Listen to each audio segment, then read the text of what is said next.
so much for coming at a night when I know that many of you have voted early and often for whoever you believe in or hope in. It's wonderful that so many people could come this evening when so much is happening in this state and Commonwealth and in the country and around the campus. No matter what you plan, there are 3 or 4 other very interesting things that are going on at the same time. But I have an inside scoop. You have chosen the best. For those of you, I look around and I see that many of you actually, almost probably half of you, have been here for the earlier 2 lectures on the 3 lectures during the triple Jesuit anniversary that's taking place this year. For those of you who were not at an earlier talk, I would like to give a very simple outline or presentation as to what this triple anniversary is about. I will be short because I know John will be slightly longer about that a little bit later. This is the year 2006, and it is the 500th anniversary of the birth of St. Peter Faber, Blessed Peter Faber, who we assume will become St. Peter Faber in the not-too-distant future, and also Francis Xavier. It is also the 450th anniversary of the passing, the death of St. Ignatius Loyola himself. So the Society of Jesus on a worldwide basis are celebrating these 3 wonderful people. There is much we could say about each of them. All I want to say to you about these 3 gentlemen is that the core of their relationship is what we would call friendship. And friendship can be defined in many ways. It could be the new friend we meet on the bus, or it could be the friend that we have been soul friends with for many, many years.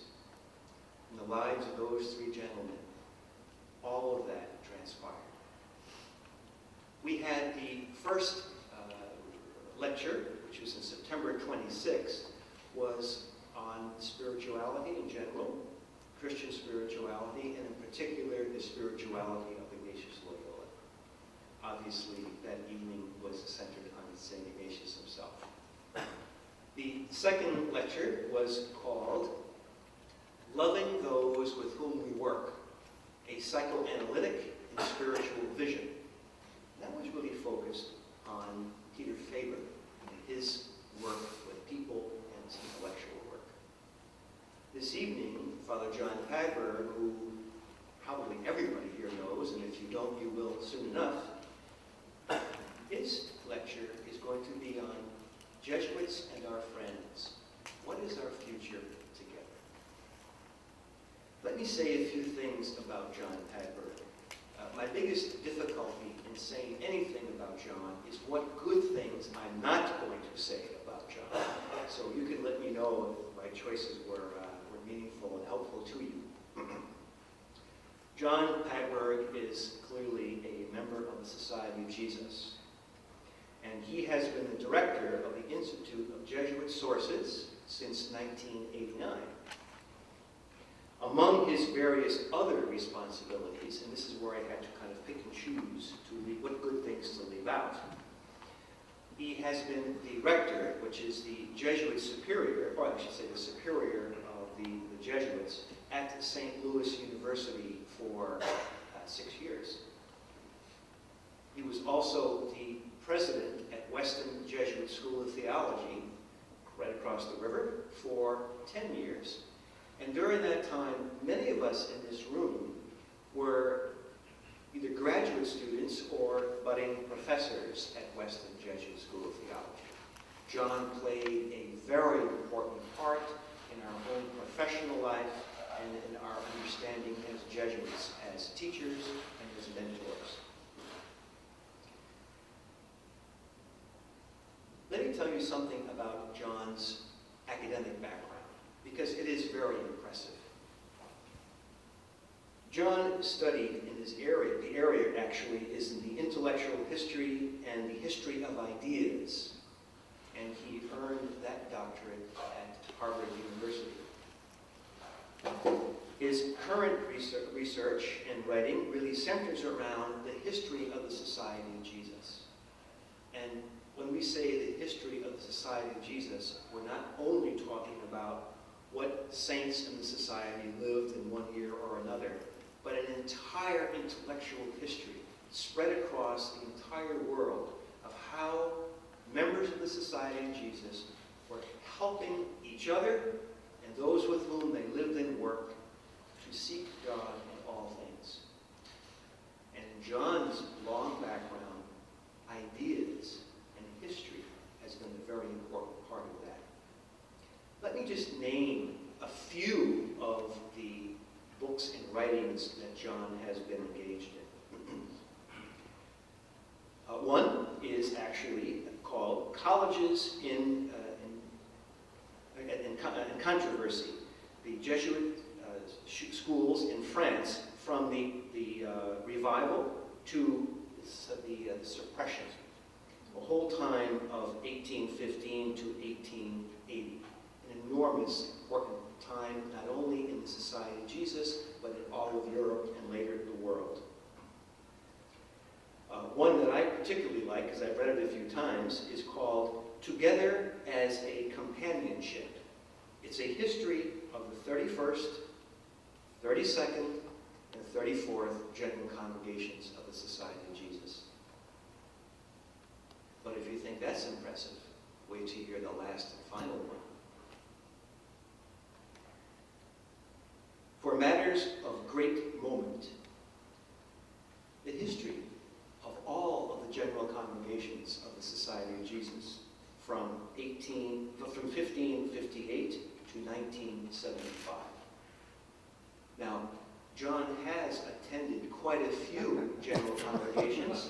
He has been elected and appointed by members of his own province, but I'll give you a hint, he wasn't at all of them. So doing the research on this part was not an easy task, but very well done by John. Let me hand over to John now this evening and his presentation to us. He asked me to let you know that he would like to move through his lecture. Then he will have some time for questions, answers, confirmation, clarification, whatever else that he or you would like to do. So John Hadberg, friend, fellow Jesuit, I give this place to you.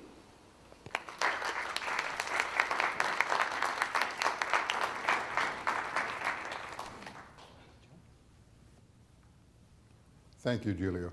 If I generate sparks this evening, it's not the quality of the presentation, it is I am wired all over the place here for various purposes.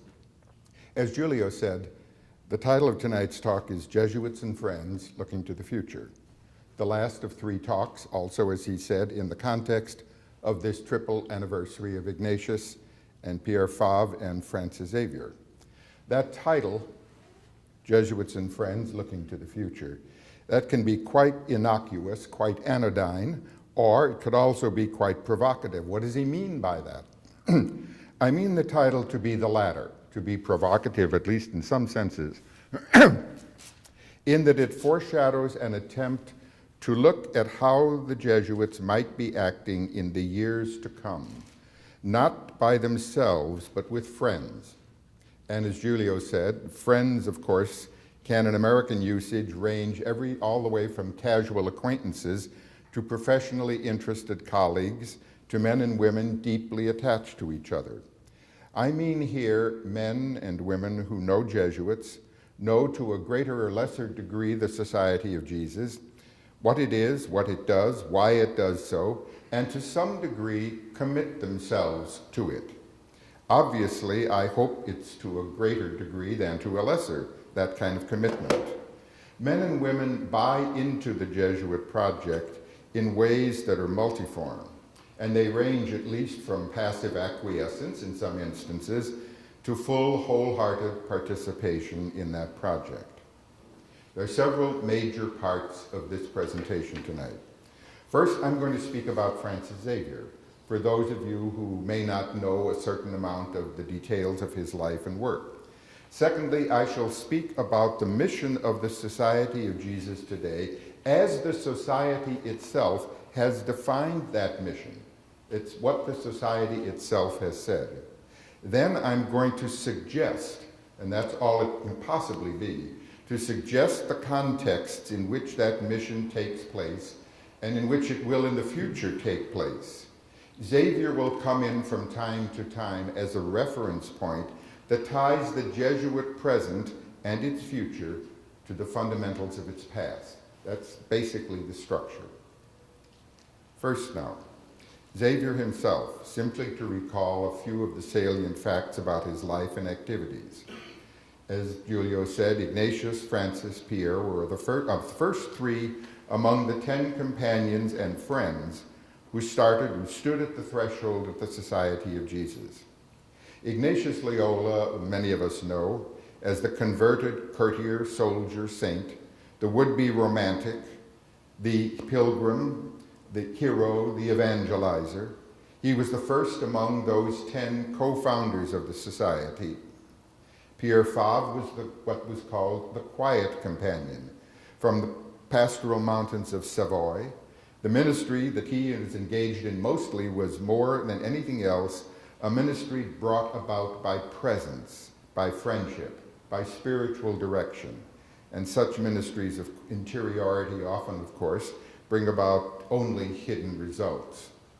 Xavier, on the other hand, is known to most people as the world-ranging missionary for a little more than 10 years among unfamiliar people in the exotic lands of South Asia and East Asia.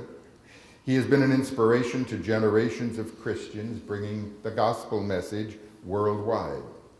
The major and most important primary source for the life of Xavier are his extraordinary letters, which began fairly soon, even before he got to India, before he left Lisbon to go there. During his evangelizing years, they've appeared in many editions from the late 1500s on. When the first of them spread across Europe, they were an absolute sensation. Just to quote one person, John Dryden, the great English poet, in the dedication of his English translation of a life of Francis Xavier, he wrote quotations, "Where he exhorts, there is not an expression, but what is glowing with the love of God. Where it directs a missioner or gives instructions to a substitute, we can scarcely have a less idea than of St. Paul advising a Timothy or a Titus. Where he writes into Europe, he inspires his ardor into sovereign princes and seems with the spirit of his devotion even to burn his colleagues at the distance of the Indies." Close quotations. As for biographies, they exist in almost every Western language. There's one, a four-volume one by a man named Georg Scherhammer, who spent most of his life on it, and as somebody has said, it goes down to the details of how many links there were in the anchor chain on the ship that took Xavier to the Indies, and that's just about correct. He was born in 1506 in the family castle in Navarre, near the border with Aragon in northern Spain. His father was the president of the Council of Navarre. His mother had been a lady-in-waiting to Queen Isabella the Catholic and brought with her as a dowry the castle of Xavier. By the way, the Xaviers were of a significantly higher rank of nobility than the Loyolas, and the Borgias were in the stratosphere as far as nobility goes. Somebody sniffed at one point when one of the Loyolas married into the Borgia family. Well, aren't they putting on airs?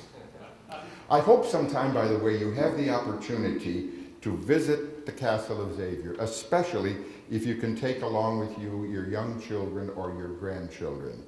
The place is the dream of every American boy, at least, of 10 or 11 years old. It has its towers and its battlements and its moat and its portcullis and its drawbridge and its slits from which to shoot arrows, and best of all, its platforms from which to pour boiling oil down on the besiegers. It's a wonder for any kid at all. After his father died, and after the success of the Spaniards in the Spanish-French Wars, the family fell on very hard times. In 1525, Francis left for the most famous university in the world, the University of Paris. He had in the meantime become a tonsured cleric of the Diocese of Pamplona, and he was going to Paris to make his fortune among the books with a likely return to a very rich benefice, a canonry or something like that, in the cathedral in Pamplona. From 1525 to 1530, he was a student at the University of Paris, where he received his master's degree and became a regent or instructor in the arts or philosophy from 1530 to 1534. But in 1528, a Basque nobleman, Inigo de Loyola, limped into Paris to begin his studies there, and a year later met Pierre Favre, and through him Francis Xavier, at the Collège de Sainte-Barbe, where they all were together for some years. Strikingly different from either Faber or Loyola, Francis was ardent, impulsive, self-assured, tenacious, emotional, good at athletics, popular with his fellow students. As a matter of fact, he himself acknowledged later he was saved from some of the less savory adventures of his fellow students, both through fear of catching what was then known as the French disease or the Spanish disease, syphilis, a recent import from the New World, and through the support of Ignatius. Now, whether you would wonder that a nice, good Catholic university like the University of Paris in the ages of faith was like that, let me mention what a commentator on the Decrees of Gratian, the great medieval canonical compilation, had said a century earlier. It was equally true in 1530 when Xavier was at the University of Paris. A particular text in the decree had said that one of a bishop's duties was to foster orthodoxy and repress heresy, and to foster virtue and repress vice, including especially the vice of prostitution. And then one of the glossators or commentators on Gratian added in the margin, and I quote, "Unless the bishop is so unfortunate as to have in his diocese a university." And why? He then went on to give the reason. "Quia scholares sine meretricibus vivere nequient," because students cannot live without whores. I'm just quoting, I'm just telling the story. You use that sometime when you get parents who come here to Boston College and say, "By God, it's not what it used to be in the old and good times." In association with Ignatius and Faber, and 4 other students, all in their 20s or early 30s, Xavier became part of the band that in 1534 pronounced vows of poverty, chastity, and a pilgrimage to the Holy Land, adding that if they couldn't get to the Holy Land, they would go to Rome and put themselves at the service of the Pope. Not because simply he was Pope, but because as such, he had, they hoped, a more universal view of what the church needed most.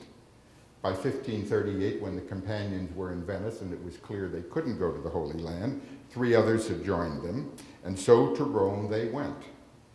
In the parlous state of the church at the time, it must have come as a gift from heaven to Pope Paul III to have at hand a well-educated, zealous, intelligent group of young priests eager to serve the church.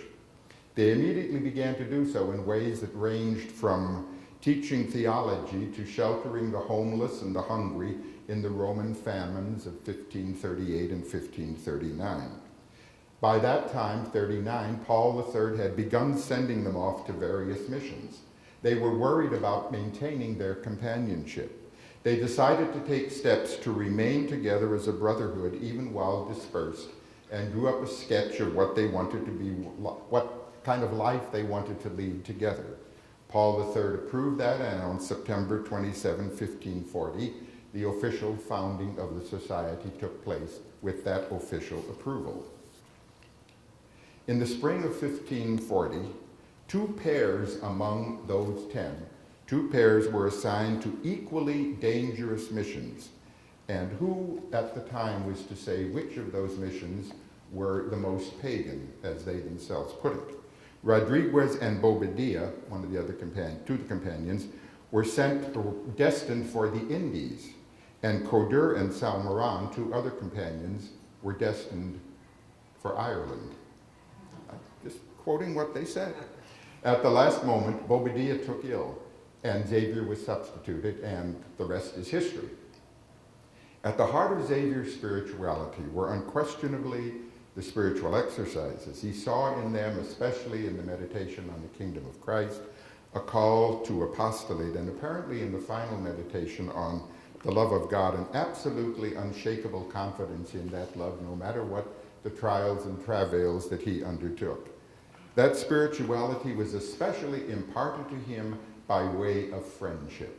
Just one example. When letters came to Xavier in the Far East from Ignatius and the other companions, after reading them, the first thing he did was to cut out their names from the letters and sew them into a little leather locket, which he wore around his neck all the way through his life.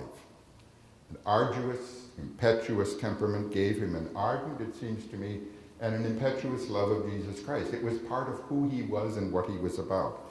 That temperament, along with the conviction that he shared with every other Christian at the time, that without the preaching of the gospel and baptism, souls were condemned to hell. That was the common teaching. That drove him on in a missionary zeal that was absolutely extraordinary. For those he loved, his letters were full of affection.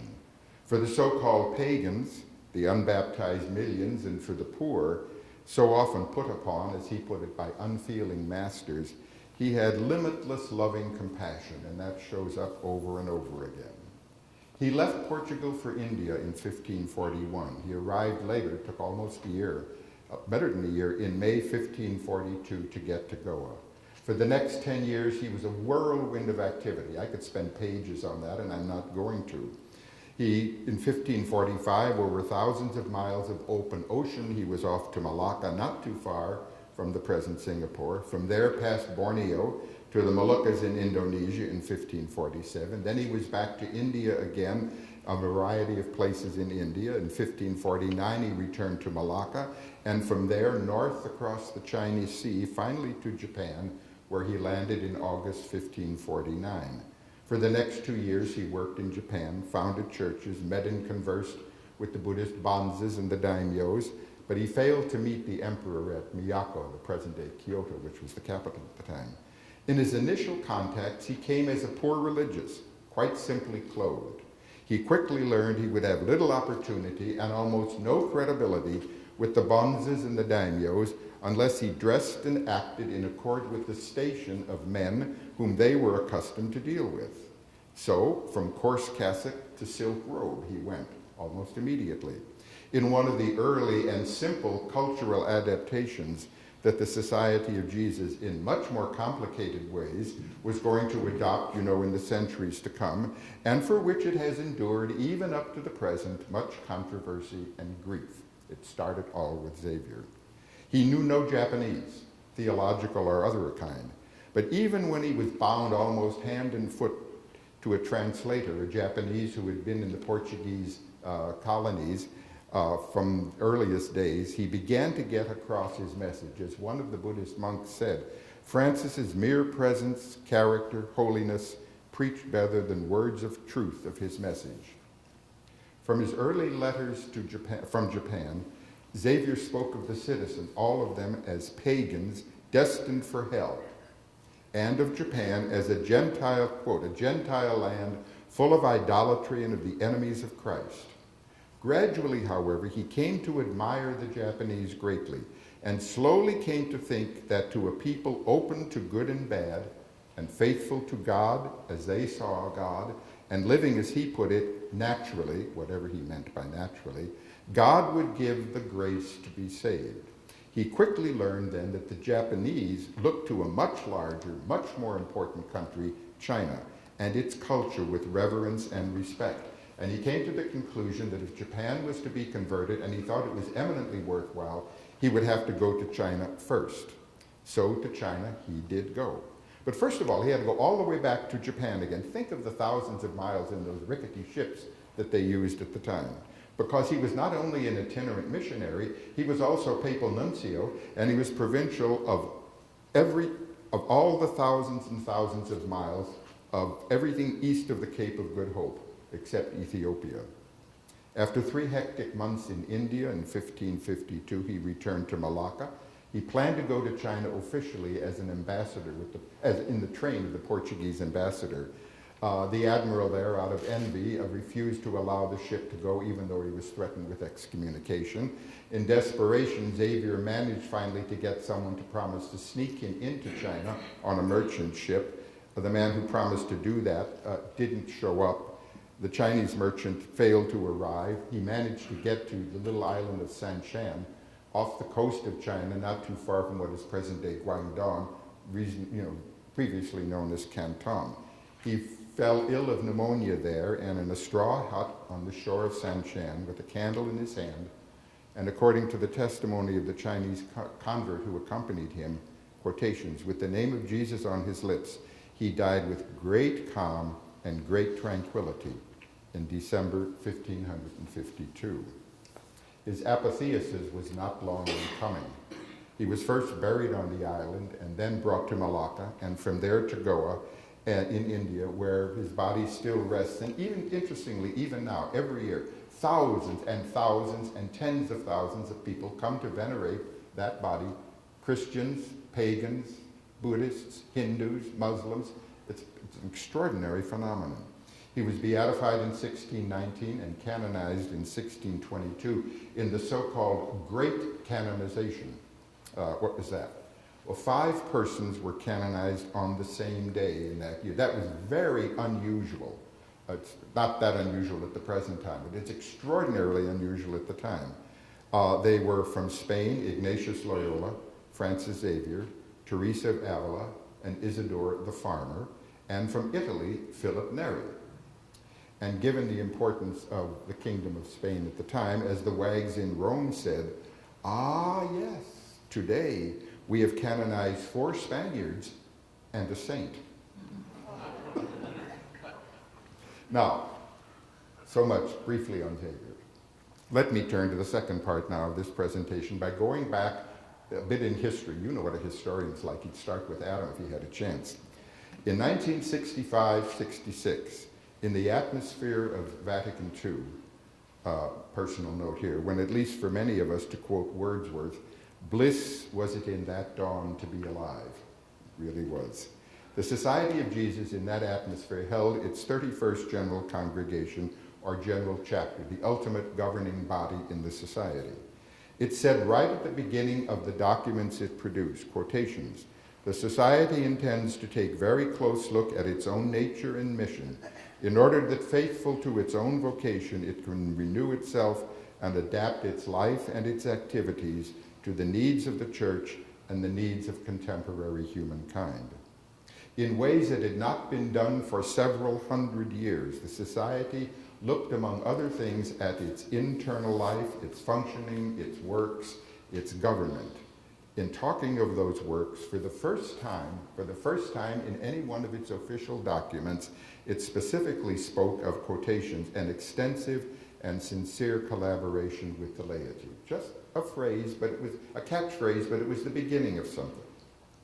Almost 10 years later, fast forward, the next congregation, the 32nd, at which I was a delegate, reaffirmed that updating thrust of the previous congregation, to the displeasure of some who yearned for the good old days before Vatican II. But that was nothing compared to the real row that the congregation created by stating quite succinctly, and I quote, quotations, "The mission of the Society of Jesus today is the service of faith, of which the promotion of justice is an absolute requirement. For reconciliation with God demands the reconciliation of people with one another," close quotations. Now, it didn't matter that the congregation went on immediately to say that, quotations, in one form or another, this has always been the mission of the Society. It didn't matter either that at that point it included a reference to the very foundational document of the Society, the formula of the Institute. No matter how much the Society later attempted to develop what all of this meant, and no matter how often and in varied ways the Society noted that the mission was first of all the service of faith, and that justice was simply a requirement thereof, to some people inside the Society and inside the Church, it constituted betrayal of the Society of Jesus. According to some, the congregation had turned the society, and I've heard all of these, the congregation had turned the society into a social service organization, or a socialist front, or a Marxist front, or a communist front, depending on your level of paranoia at the time. Now, fast forward to the 34th General Congregation in early 1995, at which I was also a delegate. That most recent congregation reaffirmed that commitment to faith and justice, but further clarified and amplified what was involved with faith and justice. That is to say, engagement in dialogue with other religious traditions and experiences, and entry into other cultures. That's been succinctly put in subsequent years as faith, justice, interreligious dialogue, and enculturation. Just as important, though, was the congregation's decree entitled Cooperation with the Laity in Mission. Its very first sentence makes the audacious claim that, quotations, a reading of the signs of the times since the Second Vatican Council shows unmistakably that the church of the next millennium will be the church of the laity, close quotations. That decree no longer dealt, as had often been done before, on how the laity might assist the society of Jesus in its work, but it turned the situation completely around. It said the society places itself at the service of this mission of the laity by offering what we are and have received, our spiritual and apostolic inheritance, our intellectual and educational resources, and our friendship. It was no longer principally to be a question of how the laity could assist the society of Jesus, but turned around how the society of Jesus could assist the laity in its work. That's a very big, big change. All of what I've said so far in this historical excursus is part of the foundation for mission that underpins all of the society's ministries, mission and ministries. It seems to me that all Jesuit ministries for the future there will engage for a good while into the future in that one multiple mission of faith, justice, interreligious dialogue, and enculturation. But obviously, each of them in its own circumstances. Boston College, for instance, would do so in accord with what it is, a Jesuit Catholic university, giving the contribution it makes out of its academic and intellectual resources so utterly needed in the church today. Boston College is not a high school, not a soup kitchen, not an agricultural training center, not a parish, not a seminary. It's a university, and it makes its contribution to those ministries and that mission in that way. To return to Francis Xavier for a moment, as a reference point from the origins of the society to that present mission. There's no doubt that what motivated Xavier to his incredible life was the spread of the faith in its Roman Catholic form. No question about that. As to the promotion of justice, he would hardly have come up with a modern definition or description of this term. But his concern for the unjust ways in which the poor were treated in every single place he was is amply clear from his preaching and his letters. Interreligious dialogue was surely lost on him in India. He reacted with horror to what he saw only as idolatry in India. But by the time he got to Japan, he could, even if only through an interpreter, but with respect, enter into serious conversation with Buddhist bonzes and could admit, even at first reluctantly, that the Japanese were in many ways living in accord with what God asked, and that therefore God might give them grace. That was a great leap forward in the time. Xavier came to the East with an unreflected upon conviction of the superiority of Western culture. We still have a lot of that. India and his evangelizing activity were at first far too hectic an experience for any kind of reflection on that conviction. That says something about the hectic lives with which we lead and the lack of time and leisure for such reflection. But again, Japan brought the beginnings of a change in which he recognized at least the need for some kind of adaptation to that new culture. In other words, he learned from his experience. To return now then from Xavier, to those 4 items that will characterize the mission of the society for the future. Just as they have in times past, in one form or another, gotten the society into trouble, I think they will, as I'm sure you know, probably get us into trouble in the future too, especially if the 4 of them are linked together, and especially if they're linked together unreflectively. The 34th congregation tried succinctly to express a proper linkage when it said, and I quote here, "Today we realize clearly no service of faith without promotion of justice, entry into cultures, and openness to other religious experiences. No promotion of justice without communicating faith, transforming cultures, collaboration with other traditions. No enculturation without communicating faith with others, dialogue with other traditions, commitment to justice. No dialogue without sharing faith with others, evaluating cultures, and concern for justice. The 4 of them are meant to form a whole." Start with the service of faith. How does one define faith or describe faith? Theology's been at that task for God knows how many centuries, since the beginning of Christianity.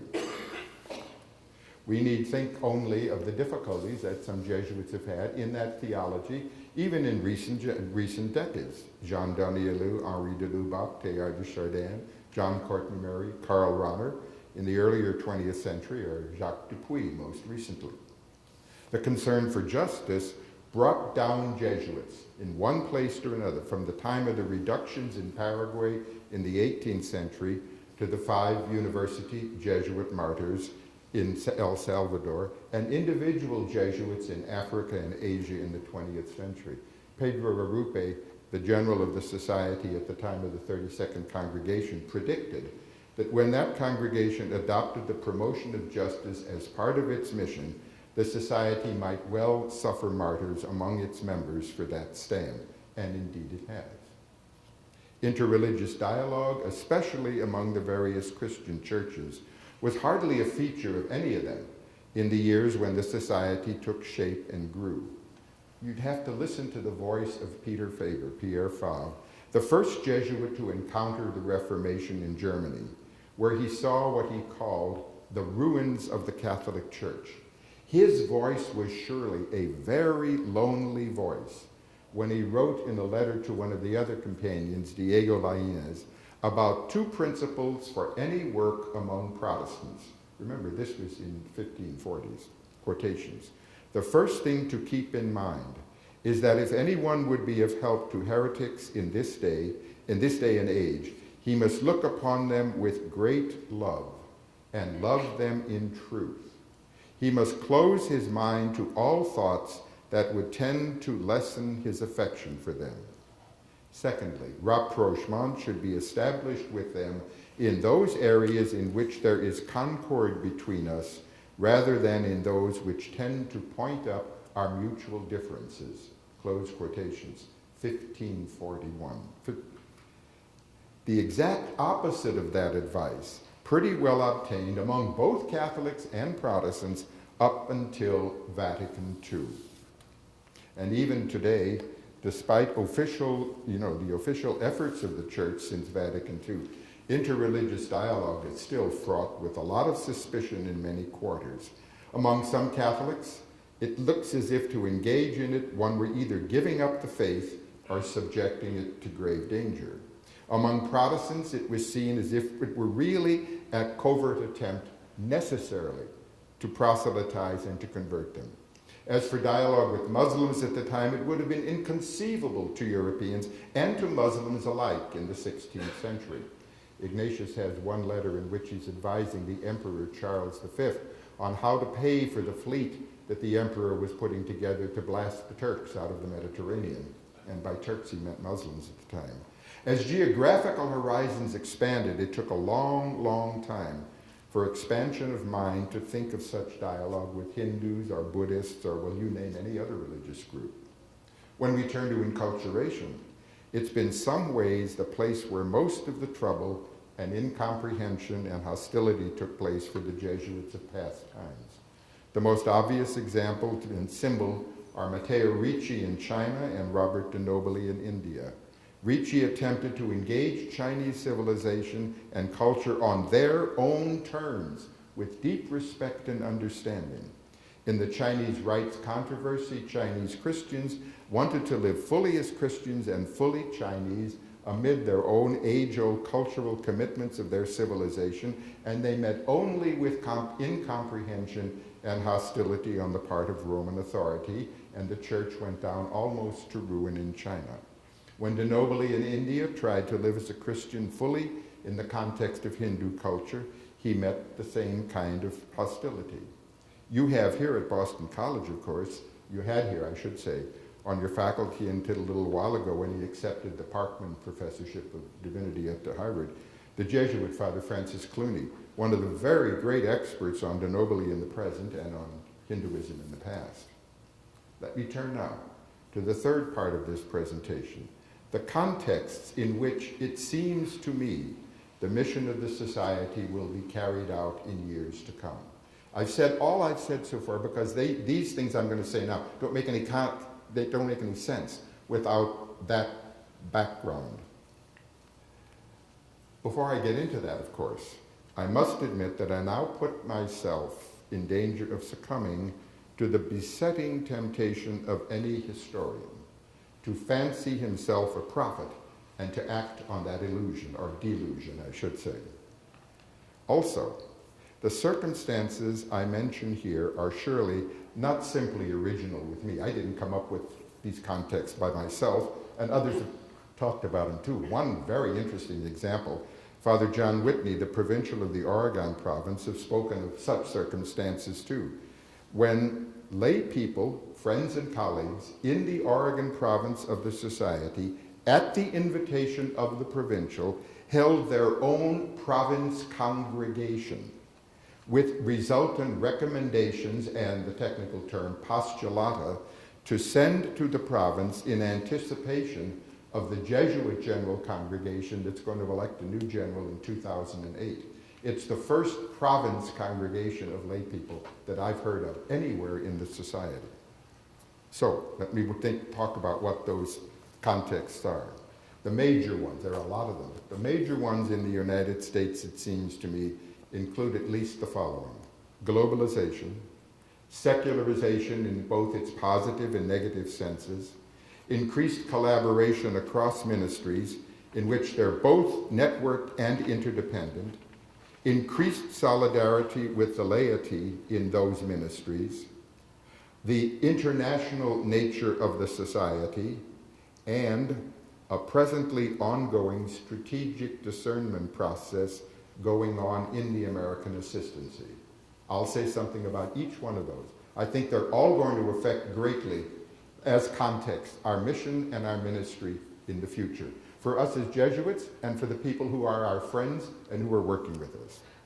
As to globalization, to begin with, one may say it started remotely at the same time as the Society began its existence. In the early 16th century, as adventurous Europeans discovered undreamed of lands where God and glory and gold were inextricably intertwined. In our own day, globalization certainly does not mean simply the increasing ability, to conduct financial and commercial transactions on a worldwide basis with worldwide effects. That's part of it, of course. It implies, it seems to me, the increasing interconnectivity of the world in every way, from satellite communications to increasing pressure for immigration from the third world, from job insecurity in every area to environmental changes with still unknowable consequences for the whole world. The Society of Jesus is a global organization. We have members in more than 4/5 of the countries of the entire world. And we have an increasing interconnectivity among its provinces and among its members. One immediate example known to many of you here at Boston College is the large number of Jesuits from Asia and Africa and Latin America doing graduate studies here, thanks in part to the generosity of the university and of the Jesuit community here. All of the Jesuit ministries of the future will be touched by globalization in both its beneficial and some of its dubious and harmful effects. Globalization is surely in the tradition of the first Jesuit who really experienced it, Francis Xavier. Secondly, secularization and secularism. The former, secularization, can be understood neutrally if it means the historical reality of gradually turning over from religious to civil societies control of functions that had long been the exclusive responsibility of the clergy or of the church. That included, of course, as you know, such fundamental chain functions as the registration of births and marriages and deaths by the church, or in other words, hatching, matching, and dispatching. Such functions, others too, as the maintenance of educational institutions, like universities, or health institutions such as hospitals. Remember that every single university in the Western world, up to the time of a little past the Reformation, and most of them up to the French Revolution, was founded by or under the sponsorship of the church. And at the end of the French Revolution, of all of those in Europe, there was one Catholic university left, University of Louvain. The existence of Catholic universities in this country is an extraordinary testimony to the vision of the people who founded them and the people who here and now are keeping them going. There is nothing like it that has existed in the entire history of the church, any place else in the world. Now, much of the divestment process that took place with secularism throughout Europe, especially after the French Revolution, unfortunately, was very hostile. It took place in an atmosphere of hostility. It was closely associated with deep hostility to the clergy and more generally to the Catholic Church and to religion in general. Secularization, as it has occurred in the United States, was much more gradual and not necessarily, though once in a while, imbued with anti-religious hostility. After all, almost all of the early American educational, health, and eleemosynary institutions were founded by religious bodies from Harvard University on up till the very recent times. Secularization in the neutral sense will probably continue as civil society, notice not necessarily governmental agencies, but civil society takes on more of its full and proper responsibility. To turn to secularism, if that means the growth of an unchurched population interested perhaps in a generic, free-floating spirituality, but not an organized religion, well, then the question, it seems to me, is still very open about what's going to happen in the United States. After all, this country is still among the most religious nations and the most church-going nations in the entire world. If secularism, on the other hand, means a positive rejection or exclusion of religion or religious considerations, or even an active hostility to religion, both attitudes, well, of course, they certainly exist in this country, and insofar as they do, they present challenges to the society of Jesus. For example, in questions such as, why that hostility? Why do such attitudes exist? How might one best respond to them? Another necessary context, the increased relationships among Jesuit works. We need first to come to see them as interdependent. Then we need to try to network that interdependence as indeed multiple individual ministries, but parts of a single mission. Even, let me give a single vivid, homely example, which may make a possible humble interconnectivity clear. As one of the Jesuit university presidents, not the present or the immediately past president of Boston College, as one of the Jesuit university presidents exasperatedly broke out at a meeting, for God's sake, working together, even if it were to save money, we can't even agree on a common purchase of toilet paper, close quotations. Some of the other presidents did not smile. Moving much beyond that, though, how do Jesuit parishes relate to Jesuit universities, which in turn might relate to Jesuit retreat houses? And all three of them together are individually to Jesuit high schools. And within an institution, how do several departments, each a separate barony, striving for independence in the Holy Roman Empire of the university, how do these departments ever get together on common endeavors?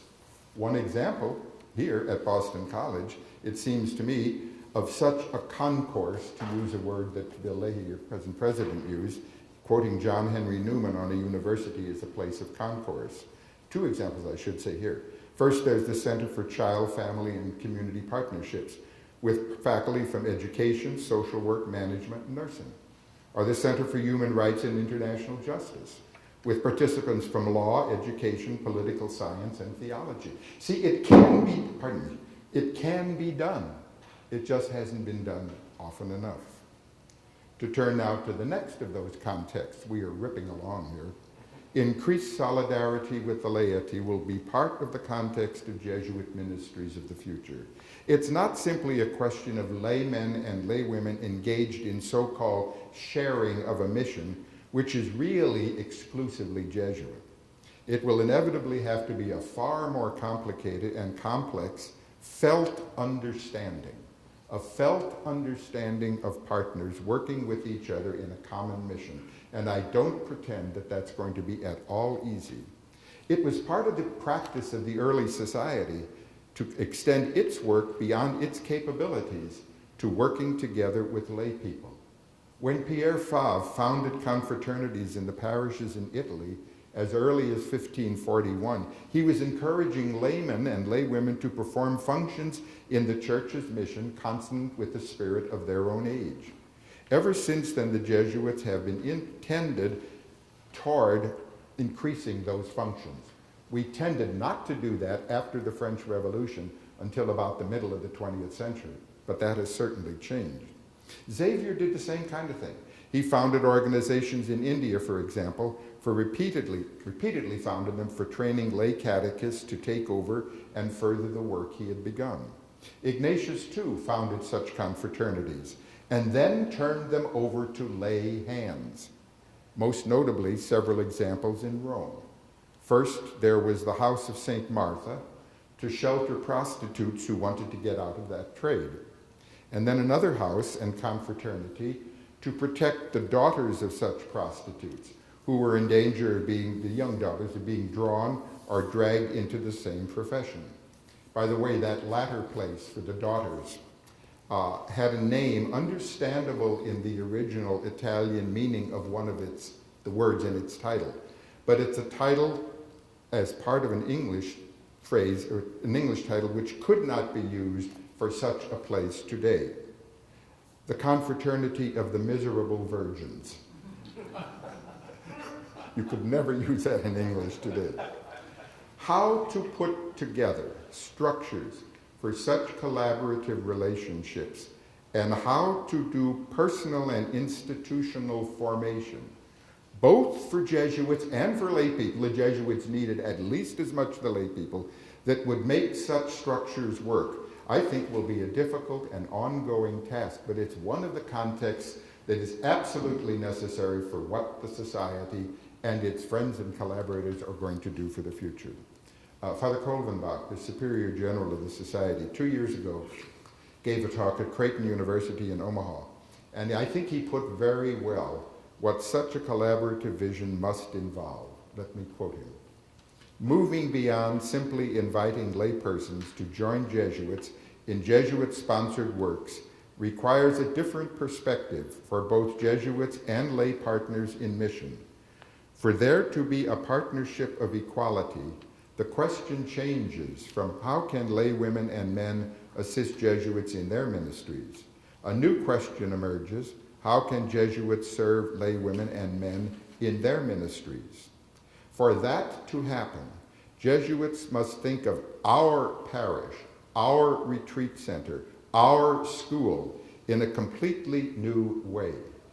In linguistics, Father Kolvenbach, by the way, is a professional linguist who said one time the study of Armenian prepositions was not a particularly apt preparation to become general of the Society of Jesus.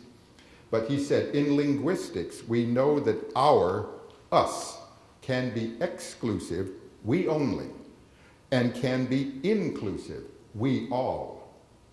We all have to pass from an exclusive use of our parish, our school, to inclusive use.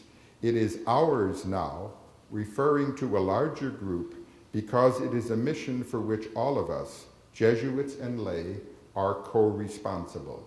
Close quotations. That cannot happen without growth in understanding and friendship on both sides. It would be absolutely impossible without. And now to turn to an even larger context. The Society of Jesus is not simply American. It is international. It has international needs and opportunities, calling for international responsibility. Father Kolvenbach vividly reminded Jesuits of that a few years ago. From his worldwide experience and vision of the whole society, he noted preferences, and he called them not priorities, and he didn't put them in order, noted preferences into which he thought Jesuits worldwide for the future and their friends might well put their energy, their resources, their talents, and themselves. When I mention them, you will see cause for much discussion among all members of the society, and especially, and maybe in a special way, among American Jesuits and their colleagues and their friends. They are not, those preferences are not in order of priority, but they are as follows: Africa, China, refugees, the international Roman institutions of the society, and intellectual and academic ministries. How is that for a mix? What would you do with it? What does it say about what the society, not just worldwide, but in the United States, is to do about those? That context certainly responds in specifics to the general preferences expressed in the Jesuit constitutions themselves for those persons and places most in need, for example, Africa, China, and for those persons and places with the greatest possibilities for spreading the greater and more universal good. Intellectual ministries, China, for example. Most in need, refugees. Lastly, I turn with special attention to one very important and rather imminent, I-M-M-I-N-E-N-T, not eminent, imminent context, or imminent part of the American context of the society. I do so, quite frankly, in the fear that it will attract too much attention for the rest of this evening and possibly jeopardize everything else I've said or will say. But it is too important simply to pass over in silence. Briefly, the 10-member American Jesuit provinces have been engaged in a public strategic discernment process over the last year and a half, including Jesuits and lay people, a process that will bring about some decisions next year. Already for some time, commissions made up of Jesuits and lay members have been at work on areas dealing with ministries, with partnership, with Jesuit life and governance. And a future strategies commission made up of the 10 provincials and staff members has been coordinating the overall process, as well as working on plans for the reconfiguration, that's a nice word, for the reconfiguration of the 10 provinces of the Society of Jesus in the United States.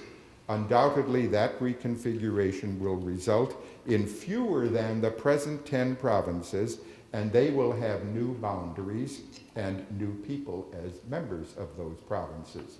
In December, in the National Jesuit News, there will be 4 maps come out with possible reconfigurations, none of them definite yet. Wait till you hear the comments in the Jesuit common rooms when that happens.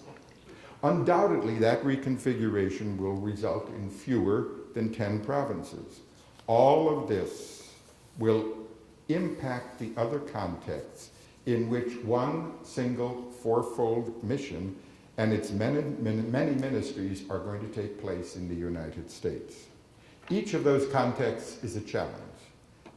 That's nothing new for us. The society in its ministries and missions has faced challenges plenty through its history. It will continue to do so in the future. But perhaps its greatest challenge, and a context absolutely central, will be to live out genuinely its spirituality, its call to holiness. You've heard an earlier presentation in this Jubilee series on spirituality, Christian spirituality, Jesuit and Ignatian spirituality. I'm not going to attempt to improve on or even equal what was said there. But Jesuits are called to the following of Christ, to holiness. Well, so are all of us, not Jesuits only. What the Jesuit constitutions calls, quotations, those interior gifts necessary to make those exterior means effective for the ends which we are seeking, close quotations. In a community of Jesuit and lay partners, which is pluralistic, as any such community must be pluralistic today, this does not mean or even suggest that everybody turn into a little Jesuit or Jesuit, or that every person in that partnership be Catholic or Christian or of a particular other faith in order to serve as a partner in a Jesuit ministry that is part of the Jesuit mission. We are, all of us, all of us will be distinguished in the roles we play, but not in the responsibility that we share. Distinguished and different in the roles we play, but not the responsibility we share. The mission of the Society of Jesus in the future does depend upon the development in each person of the spiritual gifts that he or she personally possesses. Jesuit ministry and mission does depend, of course, on talents, on skills, but on goodness too. It depends on the unfolding of grace in my life and your life, on the identification with those ministries and that mission as a person judges right and good, and on how, with God's grace, a person makes that mission his or her own in the work that they want to do together as friends in the Lord. I conclude now with a prayer and a hope. This, what I'm going to say now, is a prayer and a hope for the future, taken from the past. This is a verbatim quotation from the deliberations of the co-founders of the Society of Jesus, their earliest joint statement that they ever made as the 10 together. Quotations. Inasmuch as our most kind and affectionate Lord has deigned to gather us together and unite us, we who are so spiritually weak and so from different geographical and cultural backgrounds, insofar as that is true, we ought not split apart what God has gathered and united. On the contrary, we ought day by day to strengthen and stabilize our union, rendering ourselves one body with special concern for each other in order to effect the greater spiritual good of our fellow men and women. Close quotations. Thank you.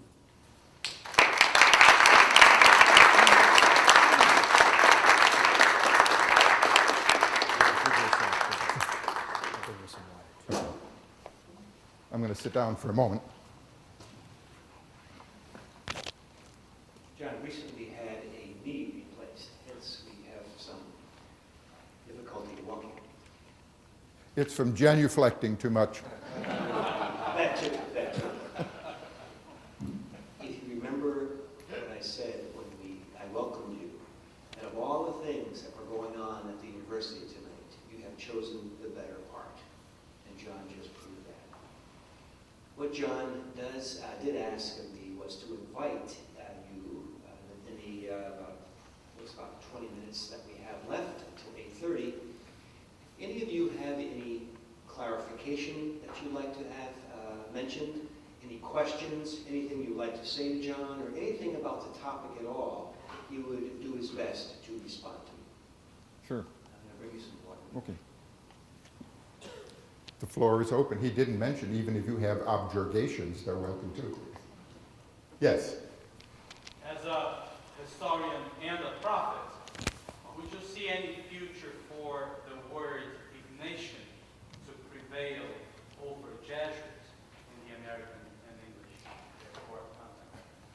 Not necessarily to prevail, but to be used appropriately in its appropriate context. Jesuit spirituality is the corporate spirituality of the members of the Society of Jesus. It comes partly out of the exercises, but also out of the constitutions of the society. Ignatian spirituality is far broader and in some ways far deeper than that. It extends beyond, it's in a sense a subset of a variety of Christian spirituality with a set of particular emphases. And insofar as that pertains to anybody other than Jesuits, Ignatian spirituality is the more appropriate term. I quite agree with that.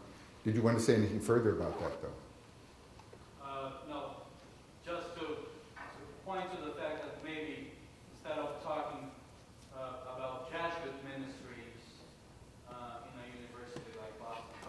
any other Jesuit university, will not be having many or any Jesuits in the future.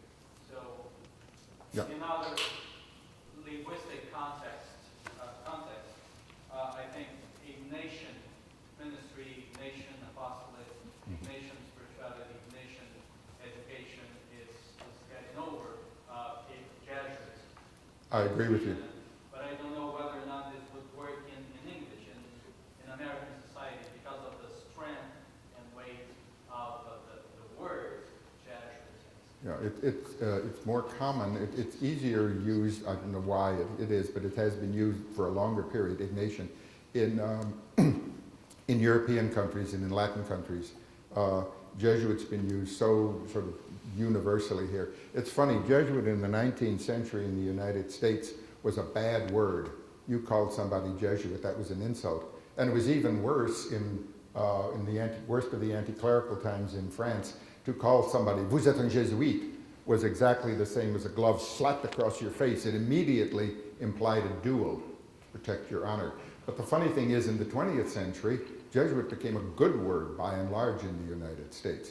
Not due only to Jesuits by any means. I think it was due more than anything else to the schools that the Jesuits had. And that was not simply Jesuits teachers, but Jesuits, laymen and laywomen, and quite frankly, if Jesuit really came to mean something good, it was in great part due to the alumni of our colleges and universities, who, having gotten the education they did there, just by being who they were, helped give a good sense to the word Jesuit.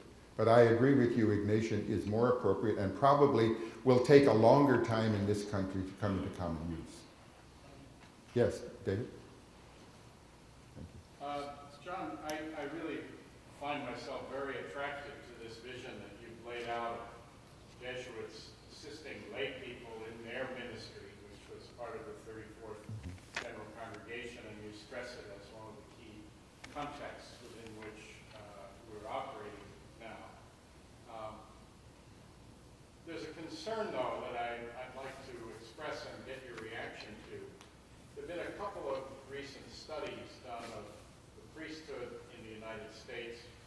A very recent one by Dean Hoagie, and Katharina Schuth has done some earlier work on the seminaries and so forth. And they are finding that among younger men in the priesthood, that the model of a sort of priest who is kind of somewhat, the term that Hoagie uses is a cultic priesthood, sort of elevated above the laity, rather than a servant leader model serving the laity, is becoming more common among younger priests in the United States. And I must say, I find evidence of that among some of the younger Jesuits studying in our schools of theology. Not all of them, but some of them. And I'm interested to know what your diagnosis is about where the trends are going on among Jesuits in this country or around the world on this issue. I mean, we know what these documents say, but I'm also interested in your reading of the, if you will, the sociology of what's happening on that regard. But I'm not a sociologist. All right. So I can get out of it that way, but Well, seriously. You're a well-informed person who travels around in Jesuit circles, so I'd be interested to know whether you think that this movement is getting the kind of support that it really needs. I know that you and I agree on it, but I'm interested to see what you think about the larger group. If you had to use just two words, tag words, to sum those two up, it's the cultic priesthood versus the ministerial priesthood in a sense.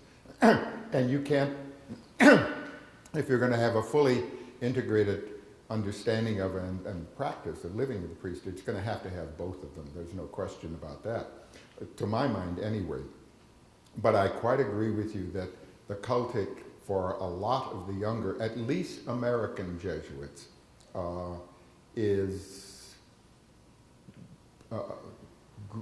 that sense is predominant over the ministerial.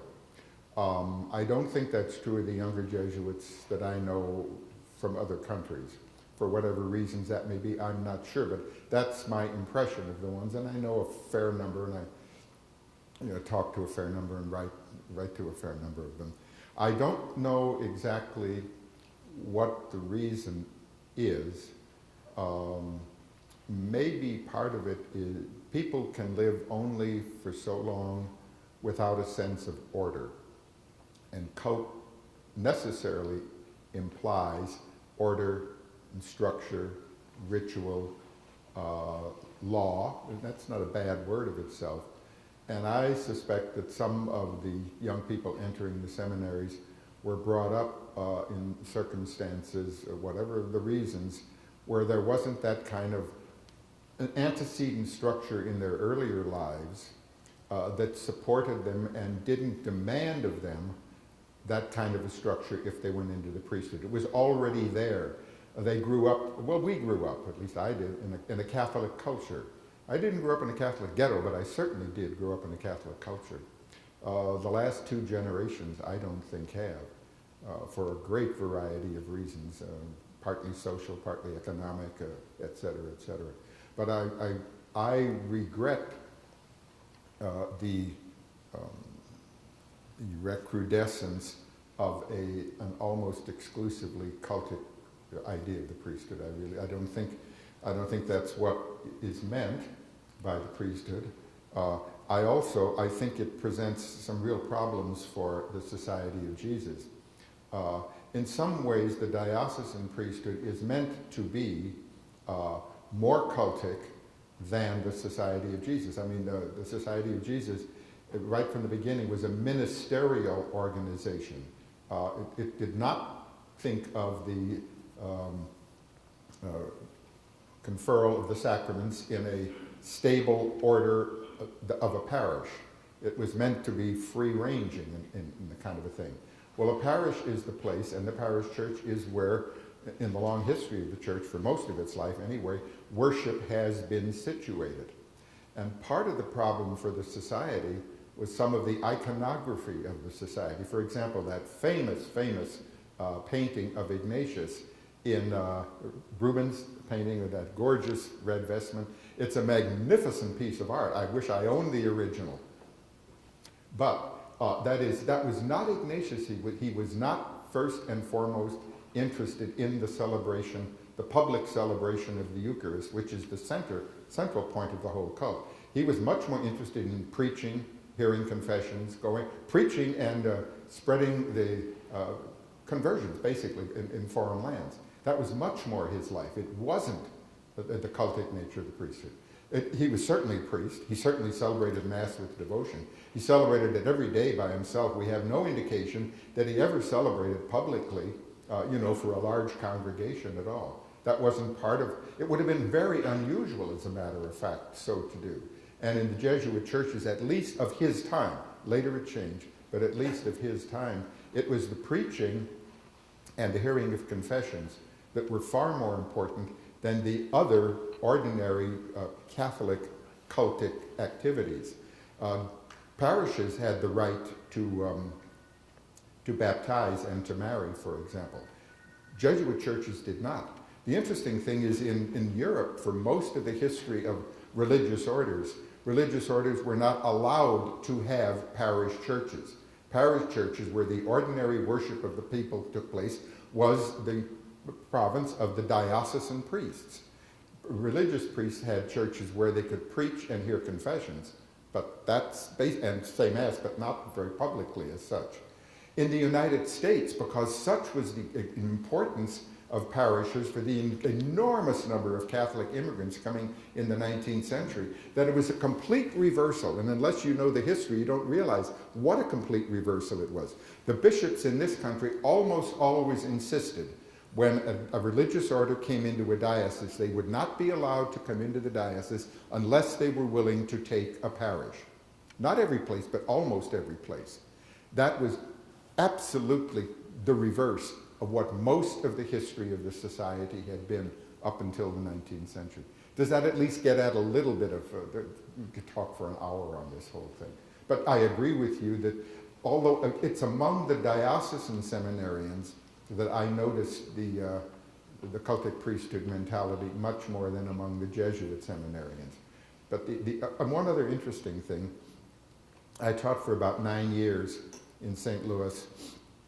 Of course, it was open to lay people, and there had a lot of lay people in it, but it was basically for Jesuit scholastics and diocesan seminarians, a history course. And the difference between the diocesan seminarians and the Jesuits was not intelligence, not necessarily. There were some of the diocesan people were the equal of anybody among the Jebs. It wasn't necessarily hard work. Some of the Jebs didn't work anywhere nearly as hard as some of the diocesan people. But the overwhelming difference, putting it simply, the Jesuits asked questions. The seminarians wanted answers. And I think that bodes ill for a lot of the future of the church in this country. But that's another thing. Yes, Joe? John, on a somewhat related matter, though it may not be obvious what the relationship is, I was thinking as you talked and about your experience at the congregations, the texts of a general congregation are in some fashion accepted by the Pope. Yeah. So here's a pretty radical idea, like that ministry in the churches is going to be lay ministry, and that the function of Jesuits will be to help the lay people. Now,